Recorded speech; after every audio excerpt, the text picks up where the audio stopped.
Hoje nós vamos estudar na Palavra de Deus o que será realmente este grande acontecimento que a Bíblia nos fala. Gostaria de convidá-lo a ler em pé, reverentemente, a Palavra de Deus, no capítulo 16, a partir do versículo 12.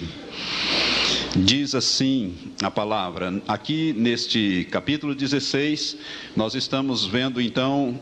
Estamos na fase da grande tribulação, são os últimos juízos de Deus que estão sendo derramados sobre a terra. São os juízos das 7 taças, que a Bíblia fala aqui neste capítulo 16.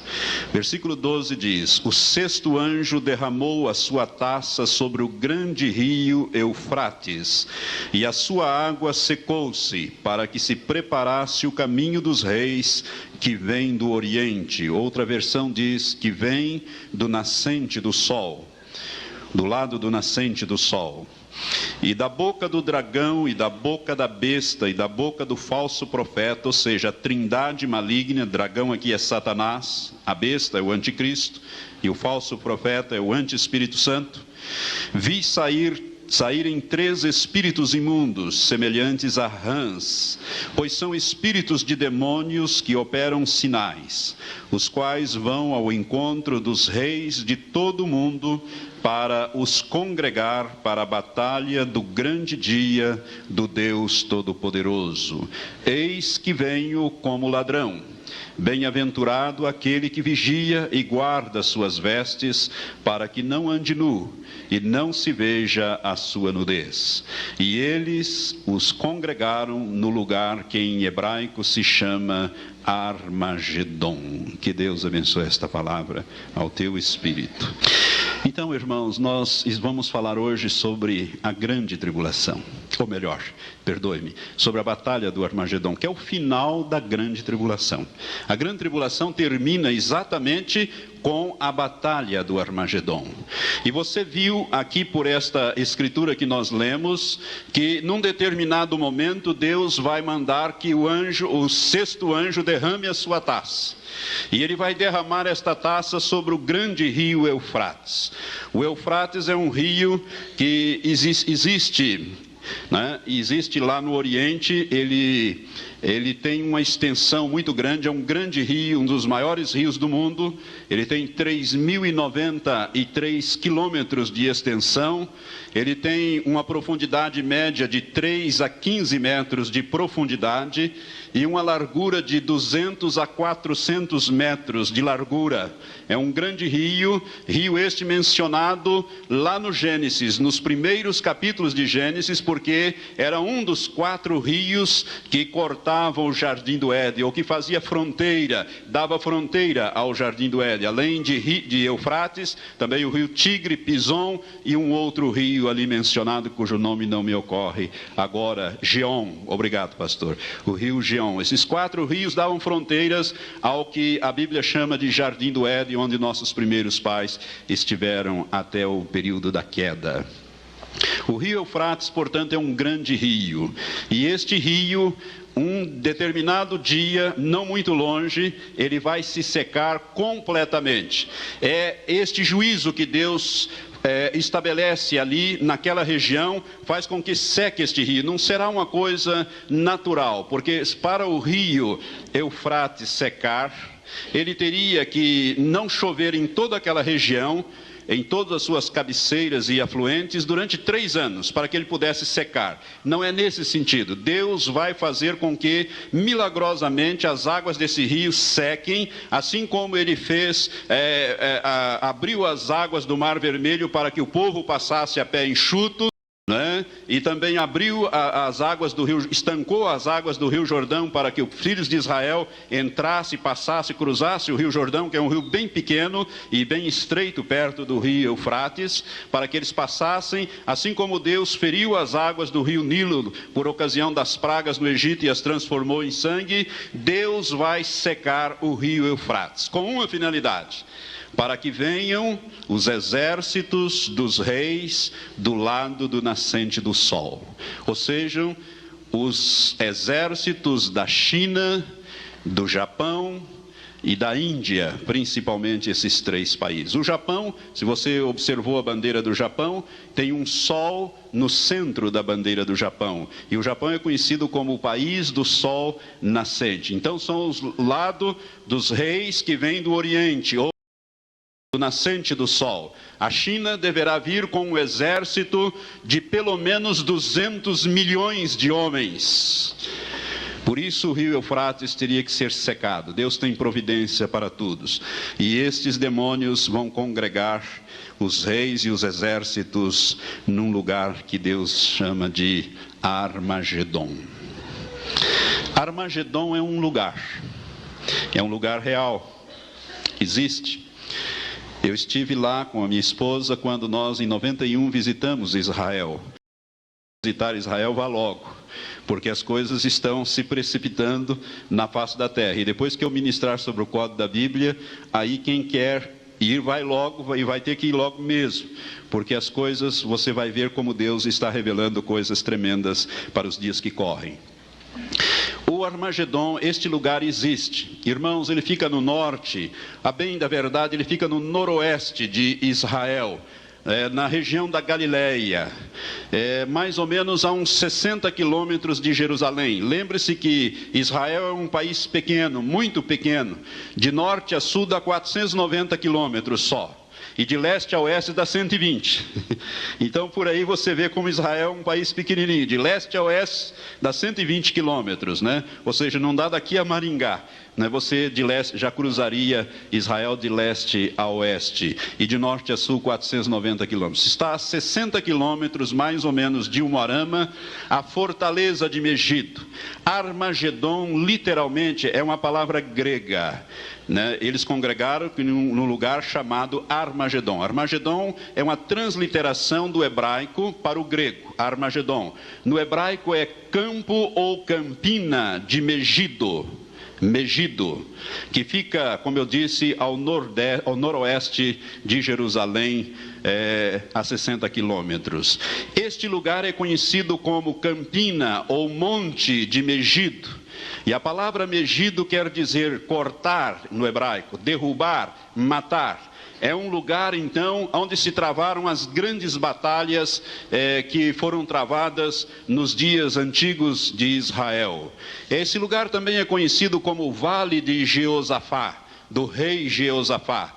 Ali no livro de Joel, capítulo 3, descreve como Deus vai congregar as nações no Vale de Jeosafá, do rei Jeosafá, porque ali também se travaram grandes batalhas nos dias do rei Jeosafá. Ele é conhecido também como o Vale de Jizreel, porque é o vale do juízo, do julgamento. E ali então Deus vai congregar os exércitos dos reis da terra. Napoleão Bonaparte, quando esteve conquistando a Palestina, a Síria, ele esteve neste lugar. Este lugar ele tem uma fortaleza, antiga fortaleza de Megido. O rei Salomão, ele fortaleceu um monte, é apenas um monte, um pequeno monte, 100 metros de altura, mas no topo deste monte, Salomão edificou uma cidade, a cidade de Megido, que era uma fortaleza militar. Nós estivemos nas ruínas desta cidade, e ali, daquele alto, daquele monte, você perde, a sua visão perde ao horizonte, você olha aquela campina para todos os lados. Nós estivemos ali naquele lugar e ali me recordei da frase de Napoleão Bonaparte, quando também esteve nas ruínas de Megido, né, no Monte Megido, ele olhando para aquele lugar, ele disse: aqui, neste lugar, nestas planícies, poderiam manobrar em batalha todos os exércitos da terra. E é exatamente isto que Deus planejou fazer.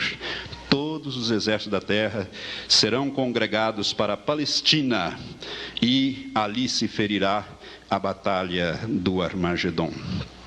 Irmãos, coisas recentes estão acontecendo. Israel é um país militarmente forte. Ele tem um exército, é um dos melhores exércitos do mundo. Quando Israel faz guerras com os árabes, não sei se você já prestou atenção nisso, quando há a troca depois da guerra de prisioneiros, troca-se 2, 3 soldados por 1.000, 2.000 soldados árabes. 2, 3 israelenses. É um dos melhores e mais bem treinados exércitos do mundo. Israel tem uma das melhores forças aéreas do mundo. Os seus pilotos são os melhores e mais adestrados pilotos do mundo. Israel executa atos de bravura, coisas tremendas. Um paísinho tão pequeno, ele é tão forte. Mas Israel tem uma marinha muito fraca. Não obstante a sua costa oeste ser banhada pelo mar Mediterrâneo, Israel não tem marinha. E existe ao nordeste de Israel uma cidade que tem um porto chamado Haifa. Nós estivemos nessa cidade, uma linda cidade que fica no Monte Carmelo. Lá do Monte Carmelo você vê embaixo a cidade de Haifa e o porto de Haifa. É um dos portos de Israel, aliás, o principal porto do Estado de Israel. Pois bem, os Estados Unidos, não tem muito tempo atrás, forçou o governo de Israel a permitir a dragagem desse porto e a ampliação do cais deste porto e do ancoradouro deste porto de Haifa, para que ali pudesse ser atracada facilmente a 6ª frota americana que está no mar do Mediterrâneo. A 6ª frota americana é a maior frota militar de navios do mundo. E milhões de dólares os Estados Unidos está gastando para fazer isso e já está praticamente pronto. Os generais israelenses não queriam que o governo autorizasse isto. Por quê? Porque por ali Israel ficaria totalmente vulnerável à vinda através do Mediterrâneo, através do mar. Como ele não tem marinha para se defender, praticamente a sua marinha é muito pequena e insignificante, ele ficaria praticamente à mercê, uma vez que aquele porto fosse dragado, ampliado e colocado em condições de receber a 6ª frota americana. A pretexto de defesa de Israel, o governo americano e o governo israelitas fizeram então um tratado para permitir a ampliação. E é exatamente por ali que haverá, então, a invasão do Estado de Israel. Bem perto do porto de Haifa está esta fortaleza de Megido. Desembarcando ali, poucos quilômetros, as tropas estariam neste lugar que nós estamos falando. Megido ou Armagedon. Irmãos, Armagedon, para nós podermos entender bem o que vem a ser, nós temos que ler alguns textos. E eu gostaria que você acompanhasse comigo, primeiro, o Salmo 2. Vamos pegar lá do Velho Testamento alguns textos. O Salmo 2, agora você vai entender o Salmo 2. O Salmo 2 descreve exatamente estes momentos finais da grande tribulação e a volta de Jesus para estabelecer o seu reino sobre a terra. O Salmo 2 diz assim: porque se amotinam as nações, Deus diz pelo seu Espírito, e os povos tramam em vão.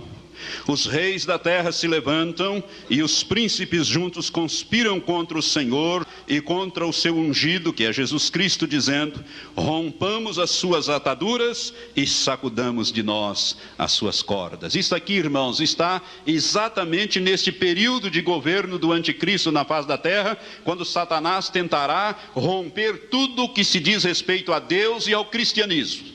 Ele quererá apagar da memória dos homens e da adoração dos homens tudo o que se refere a Deus e também a Jesus Cristo. Por isso, ele vai tentar apagar da face da terra a presença dos judeus e de tudo o que se diz a respeito do cristianismo. Por isso ele diz: rompamos de nós as suas ataduras, dizem os reis e os príncipes, né? E sacudamos de nós as suas cordas. O versículo 4 diz: aquele que está assentado nos céus se rirá, o Senhor zombará deles, então lhes falará na sua ira, isto é, no Armagedon, e no seu furor os confundirá, dizendo: eu tenho estabelecido o meu rei sobre Sião, meu santo monte. Falarei do decreto do Senhor, ele me diz: tu és meu filho, hoje te gerei. Pede-me e eu te darei as nações por herança e as extremidades da terra por possessão. Jesus já pediu a Deus, e Deus já deu a Jesus, e Jesus já pagou o preço, e Jesus vem então tomar posse daquilo que é dele. Mas Satanás vai querer se opor a que Jesus tome posse da terra. Versículo 9 diz: tu os quebrarás, Deus falando a Jesus, tu os quebrarás com uma vara de ferro, tu os despedaçarás como um vaso de oleiro. Agora, pois, ó reis, sede prudentes, isto é, para aqueles que sobrarem depois da batalha do Armagedon. A palavra diz: agora, reis, sede prudentes, deixai-vos instruir, juízes da terra, servi ao Senhor com temor e regozijai-vos com tremor, beijai o filho para que não se ire e pereçais pelo caminho, porque em breve se inflamará a sua ira. Bem-aventurados todos aqueles que nele confiam. Nós somos estes bem-aventurados. Isso aqui, irmãos, é a descrição do Armagedon, profeticamente falando. O povo, as nações, guiadas por Satanás, pelo anticristo, vão querer sacudir o jugo, aquilo que Deus tem estabelecido ao longo dos séculos. Mas Deus vai entrar em juízo com toda a terra, conforme é esta descrição aqui. Vamos ler um outro texto ainda no Velho Testamento. Vamos pegar ali o livro de Isaías, capítulo 63. Livro do profeta Isaías, capítulo 63. Você vai ver então como é que a batalha do Armagedon vai se dar. Você vai observando os termos usados no Velho Testamento, para você observar também como os mesmos termos, as mesmas palavras se repetem no Novo Testamento. Capítulo 63, os primeiros versículos descreve a volta de Jesus em poder e grande glória para esta grande batalha. Eu quero dizer a você que vai ser uma batalha mesmo. Tem muita gente que pensa que a batalha é só espiritual. Hoje é espiritual. Hoje nós temos que lutar, no mundo espiritual, com a oração, com o jejum, com a batalha, com o nome de Jesus. Mas esta batalha vai ser uma batalha mesmo, uma batalha como nós, vamos assim, conhecemos as guerras que nos cercam nos dias de hoje. Vamos ver o capítulo 63. Diz assim: quem é este que vem de Edom, de Bosra, com vestiduras tintas de escarlate? Edom, irmãos, é a atual Jordânia. É por ali que Jesus começará a batalha do Armagedon, nesta região sudeste de Israel, é a atual Jordânia. Quem que vem de Edom, de Bosra, com vestiduras tintas de escarlate, isto é, vermelhas, este que é glorioso no seu traje, que marcha na plenitude da sua força? Sou eu que falo em justiça, poderoso para salvar. Quem é este? Quem é este? Jesus Cristo, Jesus de Nazaré. Por que está vermelha a tua vestidura, e as tuas vestes como daquele que pisa no lagar? Lagar é aquele lugar onde se espremem as uvas para tirar o caldo, não é? Eu sozinho pisei no lagar, e dos povos ninguém houve comigo. Não houve nenhuma nação, quando Jesus vier no Armagedon, nenhum país vai estar batalhando ao lado dele. Eu os pisei na minha ira e os esmaguei no meu furor, e o seu sangue salpicou as minhas vestes, e manchei toda a minha vestidura, porque o dia da vingança estava no meu coração, e o ano dos meus remidos é chegado. Olhei, mas não havia quem me ajudasse, e admirei-me de não sustivesse, pelo que o meu próprio braço me trouxe a vitória, e o meu furor é que me susteve. Pisei os povos na minha ira, e os embriaguei no meu furor, e derramei sobre a terra o seu sangue. Coisa terrível essa descrição aqui. Agora, quer ver como essa descrição se cumpre no Apocalipse? Abra no capítulo 19 do livro. Primeiro o capítulo 14, depois o 19. Apocalipse, capítulo 14. A partir do versículo 14, nós lemos assim: e olhei, e eis uma nuvem branca, e assentado sobre a nuvem, um semelhante a filho do homem, que tinha sobre a cabeça uma coroa de ouro e na mão uma foice afiada. E o outro anjo saiu do santuário, clamando com grande voz ao que estava sentado sobre a nuvem: lança a tua foice e ceifa, porque é chegada a hora de ceifar, porque da terra está madura. Então aquele que estava sentado sobre a nuvem meteu a sua foice à terra, e a terra foi ceifada. Ainda outro anjo saiu do santuário que está no céu, o qual também tinha uma foice afiada. E saiu do altar outro anjo que tinha o poder sobre o fogo, e clamou com grande voz ao que tinha a foice afiada, dizendo: lança a tua foice afiada e vindima os cachos da vinha da terra, porque já as suas uvas estão maduras. Esses cachos aqui são símbolos dos exércitos dos reis da terra, dos exércitos que vão estar congregados no Armagedom. E o anjo meteu a sua foice à terra e vindimou as uvas da vinha da terra, e lançou-as no grande lagar da ira de Deus. E o lagar foi pisado fora da cidade, isto é, fora da cidade de Jerusalém, e saiu sangue do lagar até o freio dos cavalos pelo espaço de 1.600 estádios, que corresponde a 300 quilômetros de extensão. 300 quilômetros de extensão, desde o sul da Jordânia até o norte, na Galileia, no Armagedom. Agora o capítulo 19, quando Jesus está voltando em poder e grande glória, a partir do versículo 11 nós lemos assim, Apocalipse, capítulo 19, 11.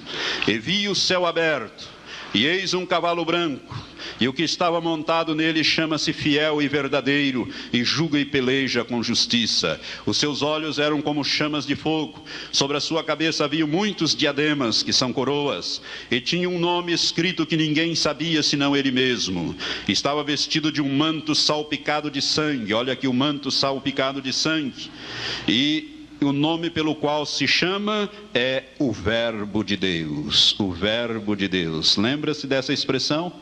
No apóstolo João, no Evangelho de João, começa dizendo: no princípio era o Verbo, e o Verbo estava com Deus, e o Verbo era Deus. E mais adiante diz: e o Verbo se fez carne e habitou entre nós. Quem é este que está neste cavalo branco aqui? Jesus Cristo, o Verbo de Deus. Versículo 14. Seguiam-nos os exércitos que estão nos céus em cavalos brancos e vestidos de linho fino, branco e puro. Da sua boca saiu uma espada afiada para ferir com ela as nações. Ele as regerá com vara de ferro. E ele mesmo é o que pisa o lagar do vinho do furor da ira do Deus Todo-Poderoso. No manto sobre a sua coxa tem escrito o nome: Rei dos Reis e Senhor dos Senhores. E vi um anjo em pé no sol e clamou com grande voz, dizendo a todas as aves que voavam pelo meio do céu: vinde, ajuntai-vos para a grande ceia de Deus, para comerdes carnes de reis, carnes de comandantes, carnes de poderosos, carnes de cavalo e dos que neles montavam, sim, carne de todos os homens livres e escravos, pequenos e grandes. E vi a besta e os reis da terra e os seus exércitos reunidos para fazerem guerra àquele que estava montado no cavalo e ao seu exército. E a besta foi presa, e com ela o falso profeta que fizera diante dela os sinais, com que enganou os que receberam o sinal da besta e os que adoraram a sua imagem. Esses dois foram lançados vivos no lago de fogo que arde com enxofre, e os demais foram mortos pela espada que saía da boca daquele que estava montado no cavalo, e todas as aves se fartaram das carnes deles. Irmãos, aqui nós temos uma descrição terrível do que vem a ser esta batalha do Armagedom. Esta batalha do Armagedom, ela vem ser a consumação dos juízos de Deus sobre a terra. Isso vai se travar, como eu disse, na Palestina, em toda essa extensão, desde o sul até o norte. Desde o sul até o norte, numa extensão de 300 quilômetros, nós vamos ali ter rios de sangue, literalmente rios de sangue, porque milhões e milhões de soldados se congregarão ali, e ali serão mortos pela ordem, pela palavra, isto é, pela espada, isto é, a ordem que Jesus Cristo vai dar para a destruição dos exércitos, dos reis da terra, e também dos exércitos, dos demônios que estarão envolvidos nesta grande batalha. Eu gostaria que você prestasse atenção, para que você pudesse pegar este quadro da Batalha do Armagedon e situá-lo dentro da palavra de Deus. Você tem que entender uma coisa. Satanás hoje, a Bíblia diz que ele está nos lugares celestiais, ou seja, no cosmos. Mas ele vai ser desalojado de lá. Quando eu ministrei sobre o arrebatamento da igreja, eu ministrei no capítulo 12 do Apocalipse e ensinei aos irmãos que num determinado momento, quando houver a convocação da igreja para subir, vai entrar em ação Miguel, o príncipe, o comandante das hostes celestiais. Ele vai limpar a área, ele vai travar uma batalha, conforme é descrito no capítulo 12, que Miguel e os seus anjos batalharam contra o dragão, e o dragão e os seus anjos batalharam, mas perderam a batalha, e eles foram arrojados para a terra. Satanás e todos os demônios, todo o seu reino, bilhões de demônios vão vir para a terra. E a igreja então passará e estará para sempre com o Senhor. Satanás então começa, através do anticristo e do falso profeta, a governar a terra durante 42 meses, conforme diz a Bíblia em Apocalipse capítulo 13. Foi autoridade por 42 meses, ou 3 anos e meio, aqueles 3 anos e meio finais. A igreja foi, e agora ele vai governar com poder total. Então Satanás estará governando. É por isso que nenhuma nação vai estar ao lado de Jesus Cristo quando ele voltar para travar esta batalha. Por quê? Porque Satanás vai estar governando com poder total. Todos os presidentes, todos os reis, todos os congressos, todos os parlamentos, todos os exércitos estarão influenciados debaixo das mãos do diabo, do governo do anticristo, com influência direta. E para não deixar dúvida, a Bíblia diz nesse texto básico que nós lemos, que da boca do dragão, da besta, que é o anticristo, e do falso profeta, vi sair, diz João, 3 espíritos malignos semelhantes a rã. E esses demônios são demônios que operam sinais. Eles vão ao encontro dos reis da terra para convencer estes reis a mandarem os seus exércitos para a Palestina. Por quê? Porque a maior de todas as guerras, a mãe de todas as batalhas, vai ser travada. E qual é a razão disto tudo?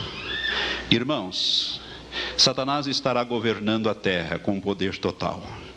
Preste atenção. Quando Jesus Cristo morreu na cruz, ele pagou o preço da nossa redenção. Mas ele pagou o preço da redenção do planeta Terra, de toda a criação de Deus que foi manchada e maculada pelo pecado.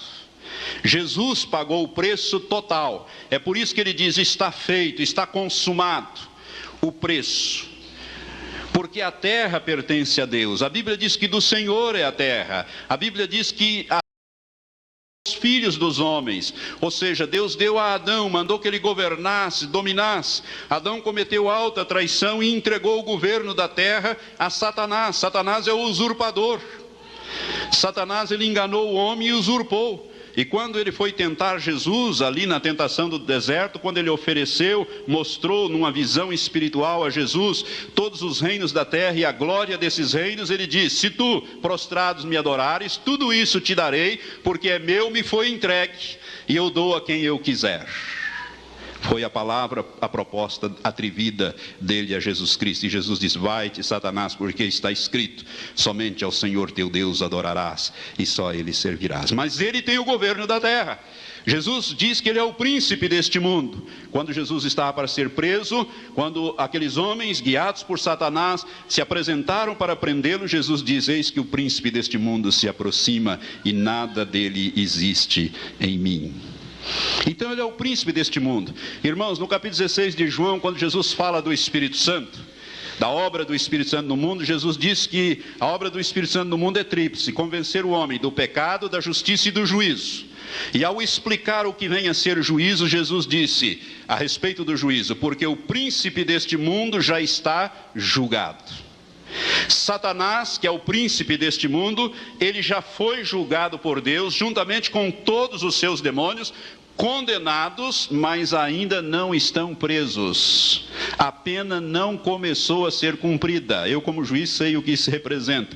O juiz julga alguém, condena alguém e depois manda cumprir a pena na prisão. Vocês estão entendendo? Satanás está julgado, condenado, mas ainda não começou a execução. Jesus veio e conquistou a terra de volta. Mas acontece que Satanás será expulso do cosmos, dos lugares celestiais, como diz Efésios, e lançado sobre a terra, como diz Apocalipse 12. E aqui ele começa a estabelecer o governo.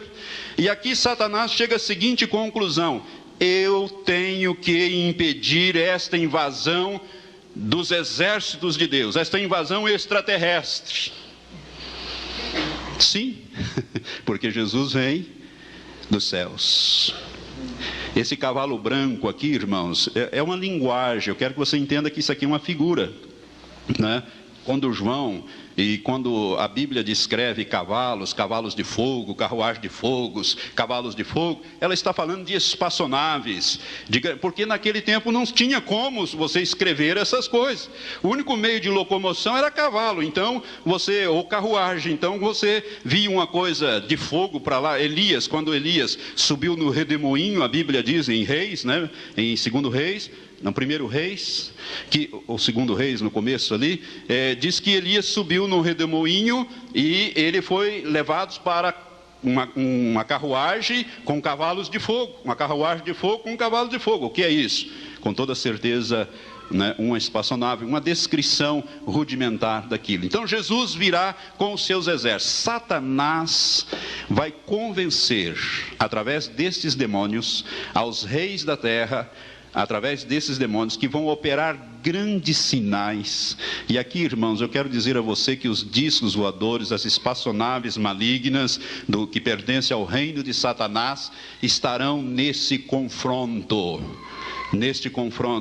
E ele vai convencer os exércitos, os reis, de que é possível repelir uma invasão extraterrestre, impedir Jesus de tomar posse no reino dele e implantar o reino de Deus na terra. É por isso que ele vai congregar, ele vai convencer os países a mandarem os seus exércitos. E tem um propósito de Deus nisso. Deus, que controla todas as coisas, ele tem um propósito nisso. Por quê? Porque ao final da batalha do Armagedon não vai existir nenhum exército mais na face da terra. Nenhum exército. Porque o reino de Deus será implantado e nenhuma oposição será permitida. Nenhum sistema de governo, nenhuma democracia, nenhum exército para garantir ou a democracia ou a ditadura, nenhum avião, nada disso. Deus vai destruir tudo. E vai destruir nesta batalha do Armagedon.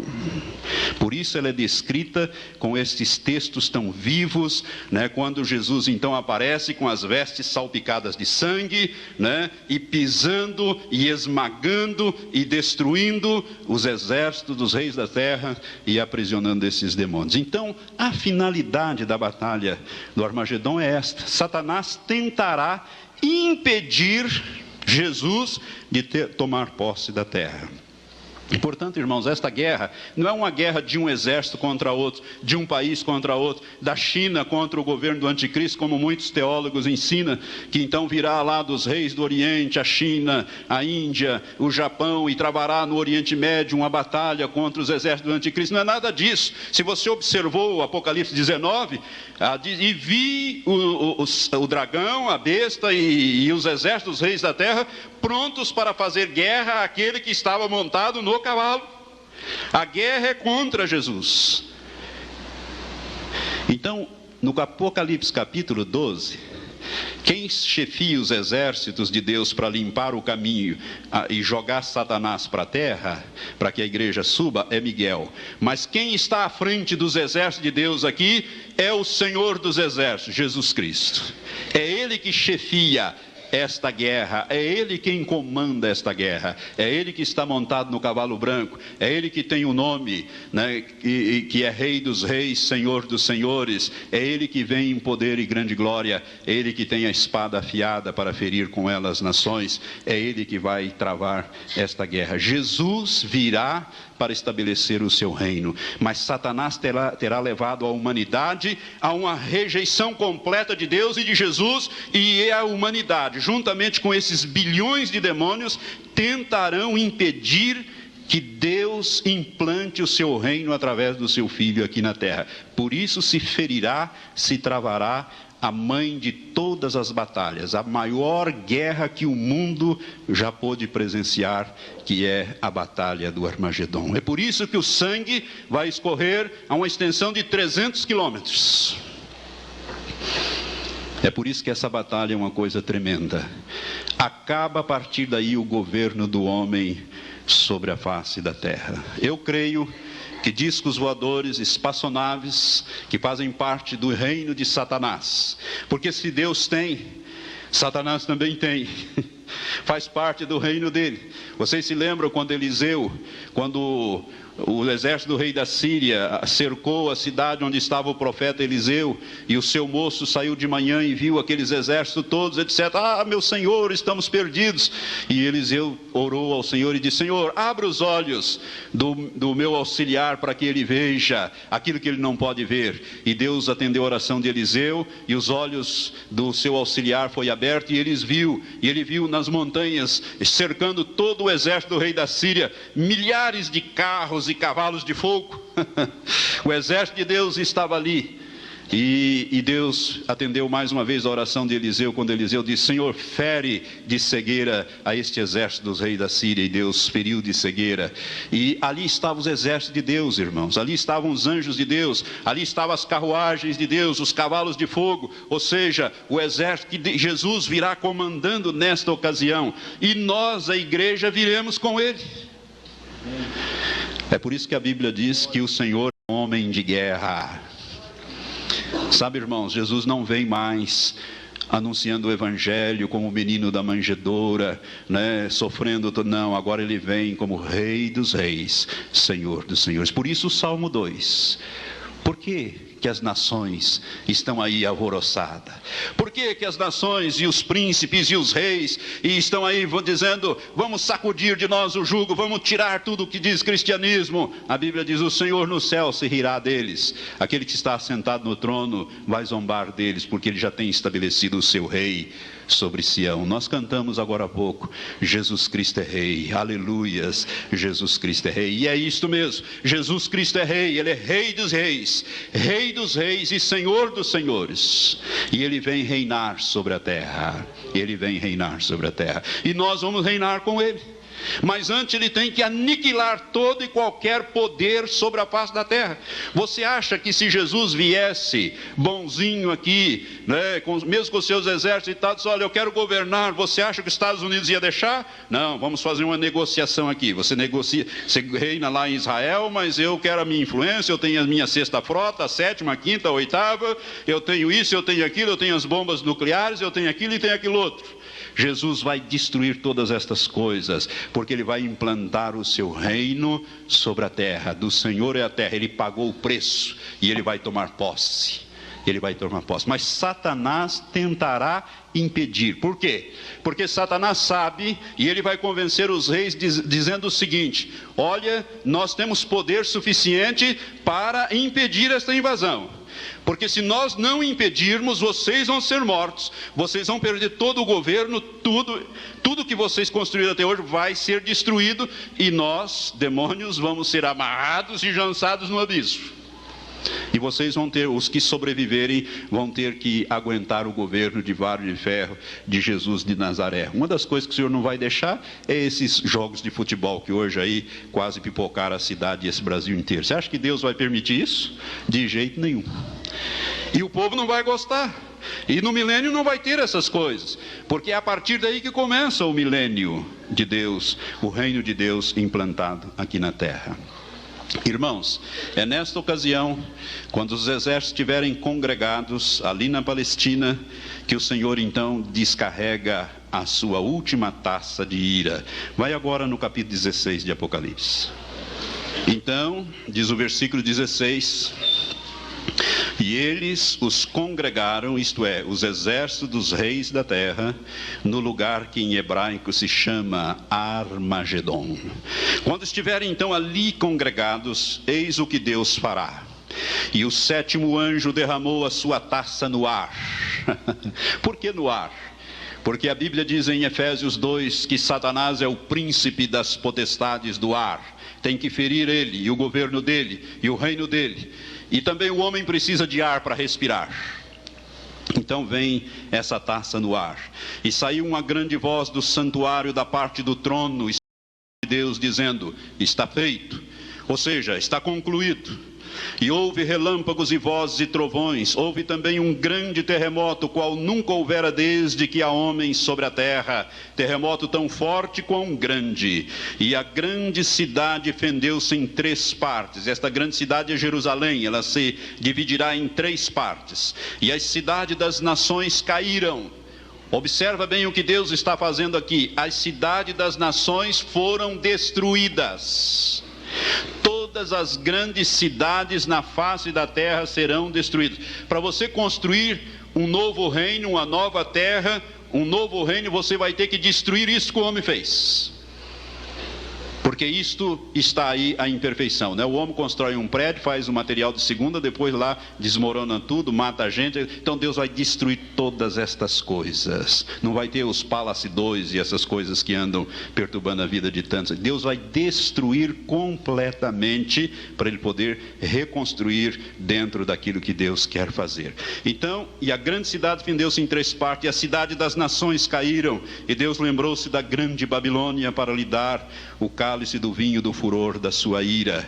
Agora presta atenção, versículo 20. Todas as ilhas fugiram e os montes não mais se acharam.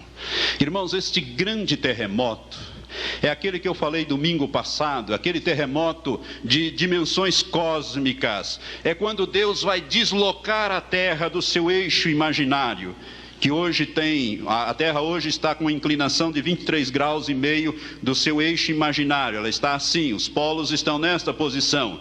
E é quando então esse terremoto ele vai ter uma dimensão tão grande, tão forte, que a escala Richter não tem condições de medir isso aí, não é? E ele vai fazer com que a terra cambaleie de um lado para outro, sacuda de um lado para outro, conforme nos diz o livro do profeta Isaías, que nós citamos no último domingo, quando falamos da grande tribulação.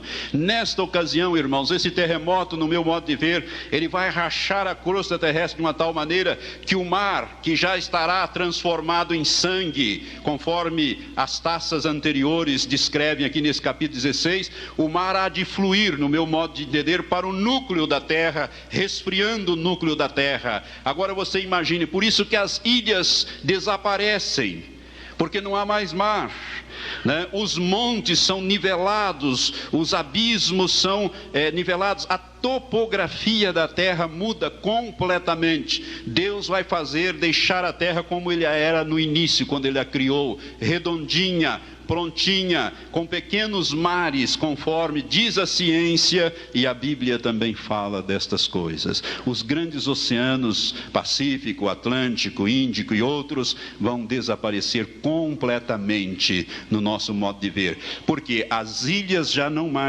existem. Todas as ilhas fugiram, não é algumas, é todas. E os montes não mais se acharam. Ou seja, Deus muda completamente a topografia da terra. E a terra e o mar já não existem. É por isso que Apocalipse vai dizer mais tarde que João viu a nova terra, o novo céu, a nova terra, e o mar já não existe.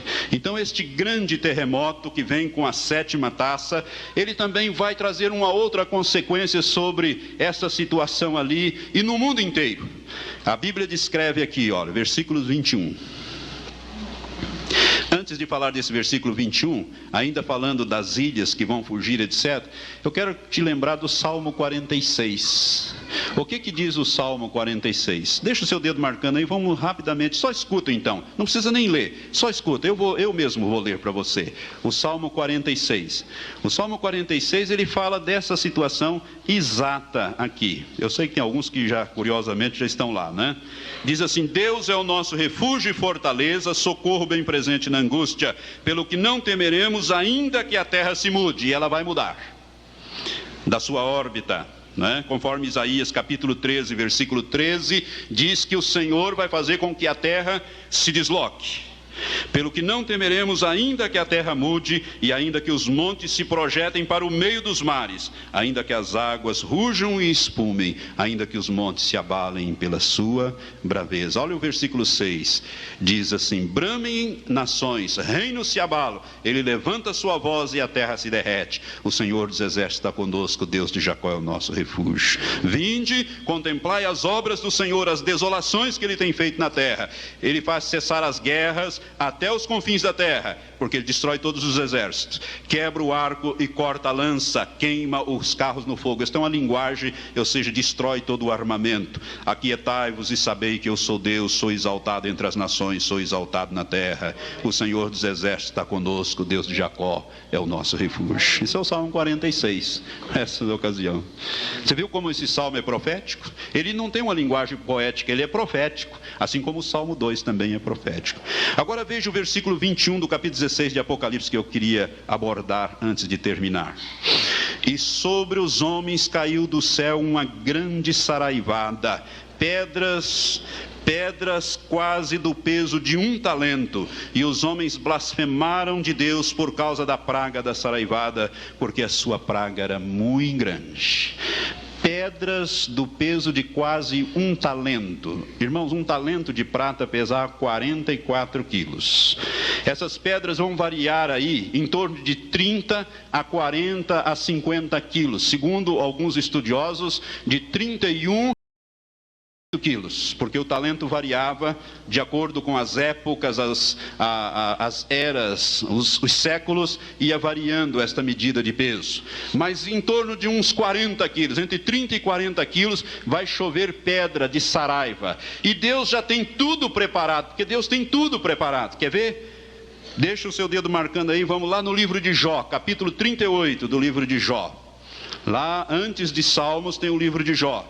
No capítulo 38 de Jó, Deus está falando aqui com Jó, questionando Jó. Jó começa, antes desse capítulo, ele começa a falar algumas coisas que não convém, a lamuriar-se muito diante de Deus, e Deus então começa a repreender a Jó e a falar com Jó e fazer algumas perguntas a Jó. E no capítulo 38 do livro de Jó, a partir do versículo 22 e 23, nós lemos assim, Deus perguntando a Jó: acaso entrastes nos tesouros da neve e viste os tesouros da saraiva que eu tenho reservado para o tempo da angústia, ou seja, para o tempo da grande tribulação e para o dia da peleja e da guerra? Que guerra e peleja é esta? A guerra do Armagedon, a batalha do Armagedon. O que Deus tem reservado? Os tesouros da saraiva. Por isto que vai chover entre os exércitos do anticristo e também em grande parte da terra, pedras do peso de cerca de 30 a 40 quilos. Ah, pastor, mas isso é possível? É sim, irmãos. A ciência tem descoberto, através desse telescópio Hubble, eu não sei se eu já falei isso uma vez, vou tornar a repetir. A ciência tem descoberto icebergs nos céus, que estão inclusive na órbita da Terra. Alguns deles orbitam a Terra, icebergs. Se olhar para um cometa, o que é um cometa? É um corpo formado de gelo, o cometa. Explode-se um cometa, você tem aí uma saraiva, uma chuva de pedras de grandes tamanhos.